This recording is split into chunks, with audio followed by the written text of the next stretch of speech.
Hello and welcome back. This is Key of W with some more Let's Play Submachine. Moving on to the fourth game, The Lab. Now, you can ask any Submachine fan, and they will probably tell you that this game is among their favorites in the series. And it's when the series really started taking off. I know that between 1 and 2 we had quite a big jump in scope and size and just general greatness of the games. This is another big leap. Submachine 4 is not necessarily a larger game than number 2, but it definitely is more interesting, and that's when we start actually seeing the plot and the sort of world coalesce around something. So I don't want to spoil too much of it, so I'll get started with the game right away here. We're going to start with a recap of the end of Submachine 3, when we took the green leaf to the statue and it let us break the loop. It said we should arrive at the lab or somewhere nearby. And this might be somewhere nearby because it looks like we're on a roof somewhere. So let's just look around. Let's start going to the right here. And let's just take this object here. This is a hammer. And we can't get into this building because the window's all boarded up. But we can look around the other way, I guess. Let's keep going to the left here. Can't go any further. We'd fall off the roof. But we do see some kind of wheel or valve that's screwed into the side of the building here. And a ladder here we can climb down. So let's do that. We've got a chimney. It doesn't let us climb down for obvious reasons. And a door, but it's got a lock on it. We don't have a key, and we haven't really seen anything. But we do have this hammer. And as the saying goes, when all you have is a hammer, everything looks like a nail. So let's just break the lock with the hammer and just go right on inside. So now we're inside this building. We can take a look around. Let's go this way. So we see a drawer here. We can't mess with it at all, but there is a key hanging up above it, which we can take. And if we head further this way, we have a door, which is locked. This key doesn't do anything, so we must need a different key to enter this one. There's also something on the floor here, a gas handle. That'll come in handy later, I guess. We have no reason to use it yet. Let's head the other way. Let's actually check out this coat. We can't take it, but we can look in the pocket of the coat. And we see some mothballs, I guess, called naphthalene. Okay, we'll see what that's for later. Here's the bottom of the chimney and a phonograph from the second game, actually. It looks like the exact same one, which is interesting. And up here, this one is an item that is notoriously easy to miss because it kind of blends into the background. It doesn't look like something you could obviously pick up. Unlike these items, which are very clearly something you should pick up, this one just kind of blends in. You got a rubber tube here. And we have the gem machine from the second game here as well, and the chair and the radio, which is apparently playing the exact same set of stations. And is just as useless as it was in that game. But we do have this object on the chair, just like in the second game how there was a secret on the chair. Ding! There's a secret on this one as well. So there's 21 secrets in this game. They're blue this time for no apparent reason. And starting in this game and moving forward through every other game, we do in fact use the secrets, but not for the main gameplay. We use them to access additional content. There's also a chimney brush back there. Alright, so maybe we can use that on the chimney. Not here, because you don't brush them from the bottom. You actually stick them in the top of the chimney and send them through. It gets all the junk out. And apparently there was some junk in that chimney.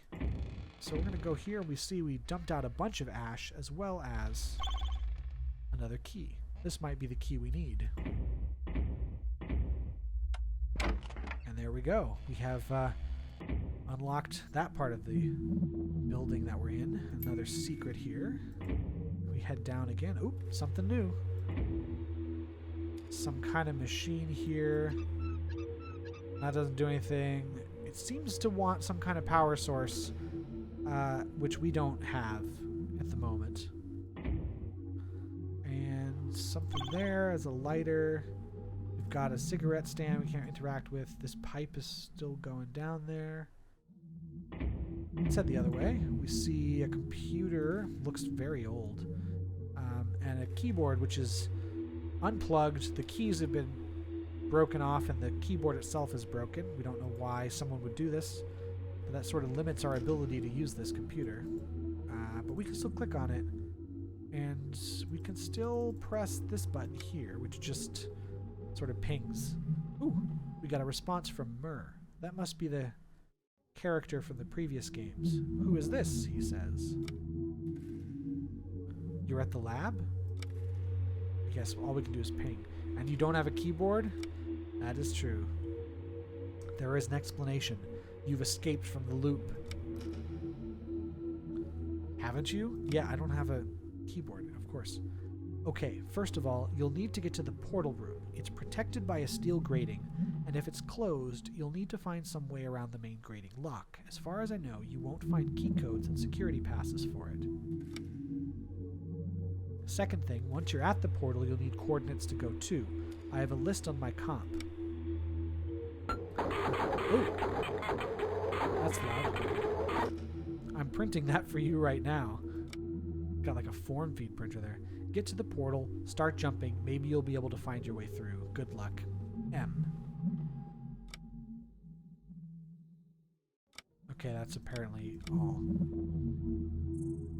And he did print it out. So we see in our list of documents here, coordinates of known locations. It says the laboratory, X equals 0, Y equals 0, and Z equals 1. So not totally sure what that means at the moment. We have the ancient section, which also has some numbers, looping traps, basement section, lighthouse digouts, tomb trap, and the ship. 4 teams are exploring the unknown connections. Okay, so we mentioned here how we have to get to the portal room, and if it's not open, then there's a security gate down. We have to find some way around it. He also mentioned he doesn't think there's a key card or a code or anything to pass, or we won't find one. So it's basically telling us not to bother trying to pass this gate the correct way. We're going to have to find some other way through. We also have the secret here. And once we do find our way through, that's when we really start using the portal, he said, and using locations printed on there to get around. Let's keep on heading downward here.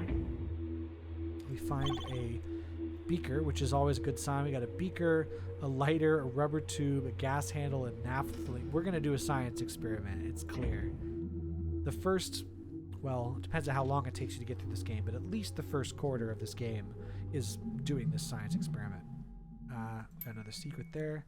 A couple more documents we can read. Let's go back to here, number 2. At first we thought there was just one submachine, but then Murtaugh came. Okay, so his name is Murtaugh. But then Murtaugh came along and showed us the truth. His ability to create karma portals between locations let him explore more than 1/3 of the submachine net. That took him 32 years. How foolish we were in those early years. Using his technology, we were able to build our own portals to move between dimensions. Now we set up the laboratory. We have reconnaissance exploration teams. I think that's what that is supposed to be, reconnaissance. We have reconnaissance exploration teams. For submachines, we go on missions into the net trying to discover new places and parts of this greatest puzzle. Murtaugh said once that there is no greatest puzzle, no master plan, no one is controlling this thing, but we think otherwise. There must be a purpose for all of things. We just have to find it. I thought this was all possible, but since Murtaugh deserted us, I'm not so sure anymore. But we found our purpose. We see it clearly. Do you? Alright, so there's something going on here. So the concept of a submachine isn't really explained here. I guess you could think of a machine that is, underground or somehow buried beneath. We haven't really been led to believe there's only one of them, except for the name of the games. But apparently there's sort of multiple, or there's a submachine net, so a bunch of submachines, which would explain how every game were in a different major location. Like, I guess the first game was in one of the submachines, and then we somehow made it to another submachine for the second game, and we've been going between different machines using the portals that Murtaugh is talking about. So he figured out how to use portals using his karma arm, and now whoever wrote these notes here is using that ability to make technology to build portals that do the same thing. So we can move between dimensions now using those portals on our own. And so this laboratory is set up as sort of a hub for the people who do this work, and they just go explore. And they're trying to figure out what the purpose is of this set of submachines. So what we're going to do here, we're not really trying to do the work they're doing. We're just trying to get out. And Murtaugh is trying to help us find our way through. We'll be sort of using the portal system to figure that out as we go along. But I think I'll do that in another video because I'll cut this one off right here. So I'll see you guys next time on the Submachine Let's Play series. Until then, bye!